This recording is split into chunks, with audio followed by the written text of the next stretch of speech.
My name is David Esper, and I have the honor and the privilege of being the McPike ATC Director.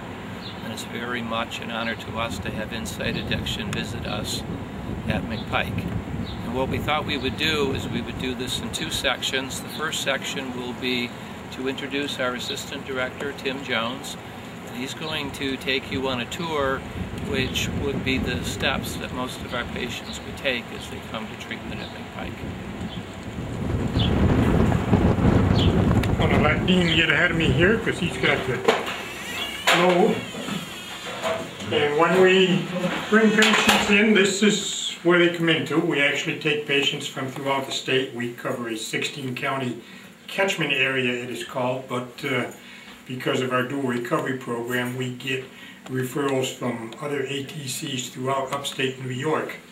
And the patient will arrive, usually they come from the bus station, and they arrive initially here where we bring them to our secretary, Wendy, and she will set them up with an information folder that gives them a patient handbook and some information about the facility. And she then notifies one of our admissions coordinators, either Debbie or Beth, that the individual has arrived for admission.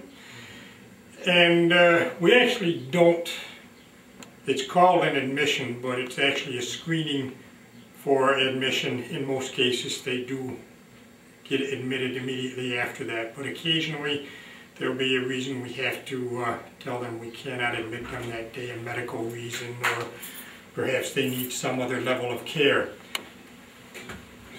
After finishing up down here, bring the patient up to Debbie's office.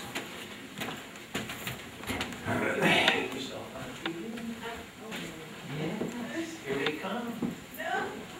Here we come. Yes, you are.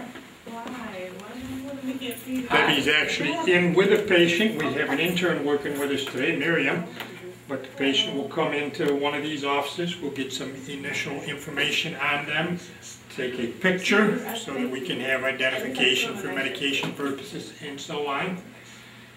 They will sign some consents for release of information, do some very initial paperwork, and from there they go down to nursing. The admission process, if everything goes smoothly, generally takes about an hour to get the person fully admitted and get them into a bed.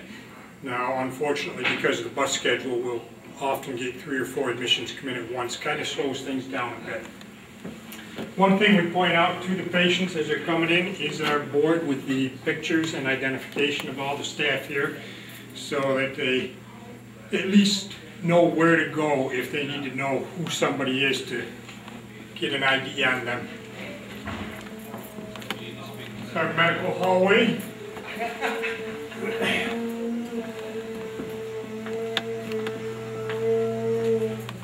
We would bring the person down here where they would wait in the nursing area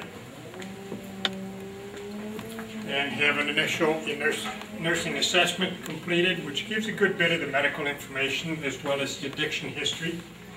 And they would get a physical done, get some lab work ordered, medications ordered.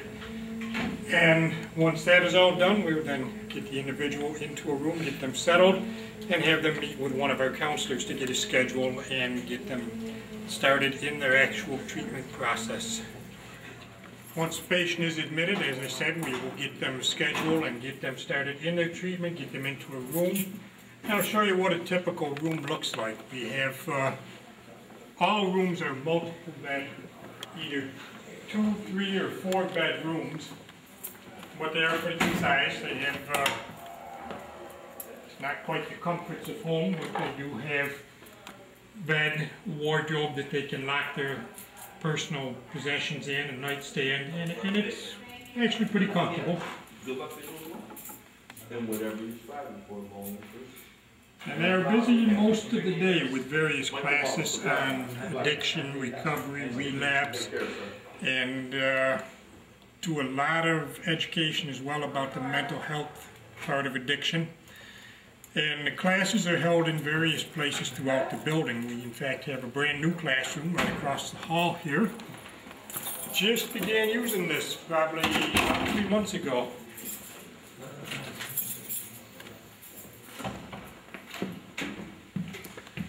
And we can accommodate a little over half of our patient population in here. Our total patient population is 68 patients when we're full.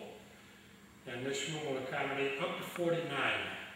We've got it a little less than that now, but we could have up to 49 folks in here if need be.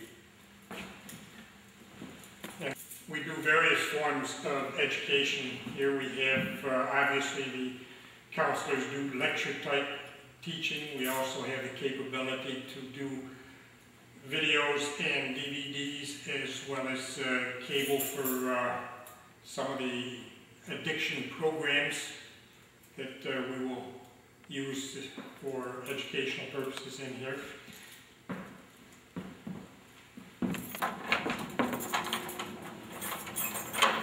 I'll be the door opener. We have both male and female patients here. The females are upstairs, all the males are downstairs, and we have 3 living areas for the males, and they are dormitory style areas. As I showed you one of the bedrooms, these are the shower rooms. Actually the smaller of the male shower rooms, and each wing has its own bathroom. The living areas are referred to as wings. And each wing does have its own bath and shower area, including the females who have their own laundry facilities up in their area.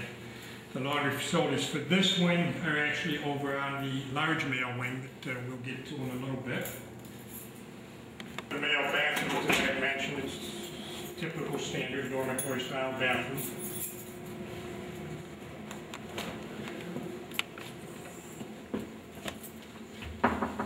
We do have 2 floors, as I mentioned. The only floor where patients are housed is in the center.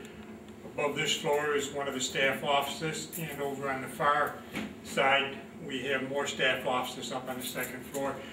The center area is all dormitory with a few staff offices.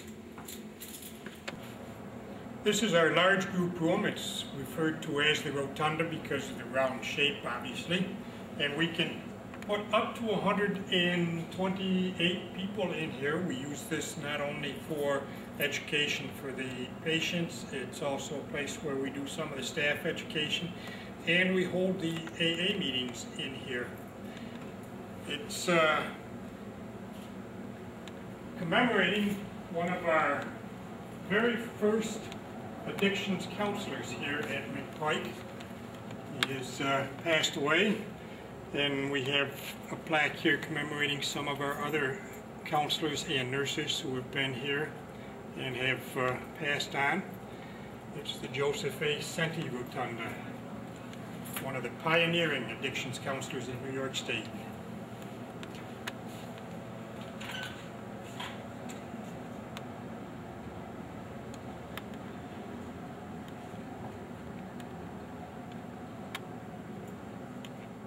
We also have a recreation program here. One of the major things that we like to teach the folks that come here is not only how to live sober, but also how to have fun sober. So we have a recreation area that I'm going to take you down to. We also have a painting staff on duty that helps keep the place looking good. Let's take a walk down to the rec area.